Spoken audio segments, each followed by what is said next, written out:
Hi, my name is Beverly Burton, and I just want to share my testimony with you. It's a story of faith and hope and just believing God. Just not so much believing in Him, but believing God. And my story kind of starts from birth, of course, but I'm going to take it back to 2007 when I developed a vocal injury on my vocal cords. And it was a very rough time because if anybody knows me, they know that I love music and I really enjoy singing. Because for me, singing is something that, gives me that outlet to share my beliefs.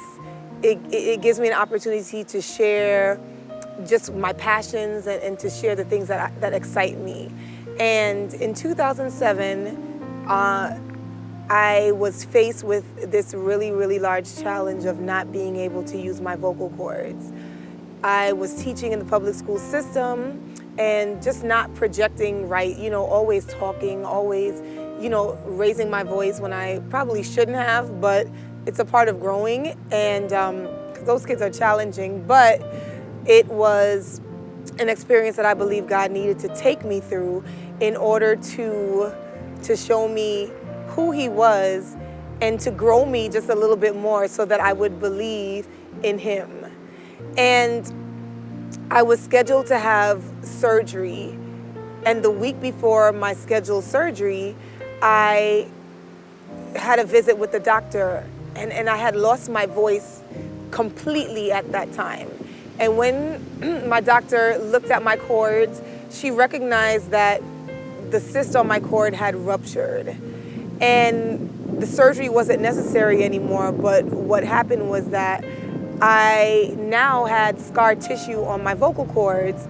And with scar tissue, it makes your vocal cords in certain areas tough, and it's not able to kind of vibrate and just stretch as necessary so that you can be able to hit certain notes. And I was very disappointed. I was very distraught, and I was very angry with God for having taken away something that I loved so much. And wow, just thinking back, my doctor said, well, there's not, much that you can do, but I still believe somewhere in my heart that as angry as I was at God, that He loved me dearly. And if He truly loved me, that He would answer my prayer. And I prayed and I said, God, you know how much I love singing. You know how much I use it for you. There's so many ways that I could have gone with my musical talent, but I chose to use it for God. And I reminded Him of that. And I went back for a couple of visits to my doctor, Dr. Corvin, and she looked at my vocal cords and she said, after maybe the third visit back to her, because at this point I was taking steroids because my cords were swollen and, just trying to get the swelling down, she said to me, the amount of scarring that you had is minimalized. She said, it's still there, but it's so small. And when I heard her say those words, tears began to run down my eyes.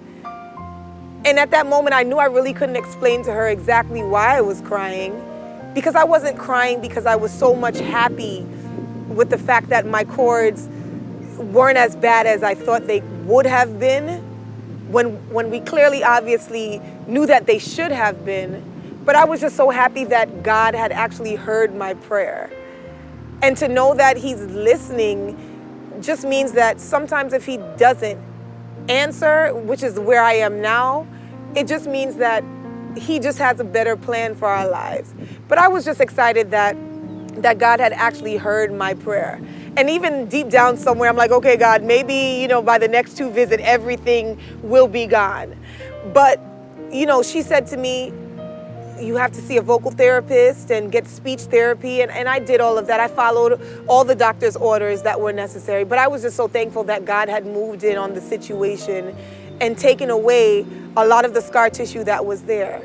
And with that said, I'm still able to sing today. And I think that's the greatest joy of my heart, that what I thought that God was going to take away from me, that He has restored it. And though there are some things vocally that I cannot do, it's enough that I'm able to just share my passion and my music. One of my songs that come to mind that I've always sung, I believe that I might have written this song in 2004, I believe. And that was before my vocal injury. But, you know, I believe that God has given me the seed, or planted within me the seed of faith. Now, it must grow over time, but he's at least planted it in me. And a song that I had written was called A Little Faith. And it was just so crazy to me how in 2007 I realized, you know, as a musician, as a singer, as the song laid on my heart, it hadn't necessarily taken the full meaning of what it has in 2014. And I'll just share a little piece with it of the song with you, and it goes like this.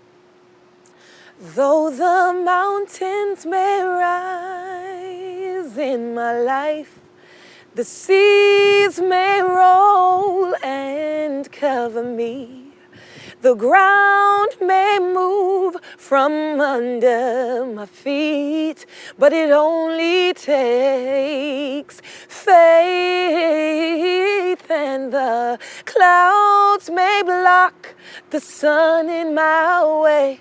Disappointments may spoil my perfect day. I may not get answers after I pray, but it only takes a little faith. Yes, it only takes a little faith. And right in there, that is my testimony, that God hears, and not only does he hear, but he answers prayers.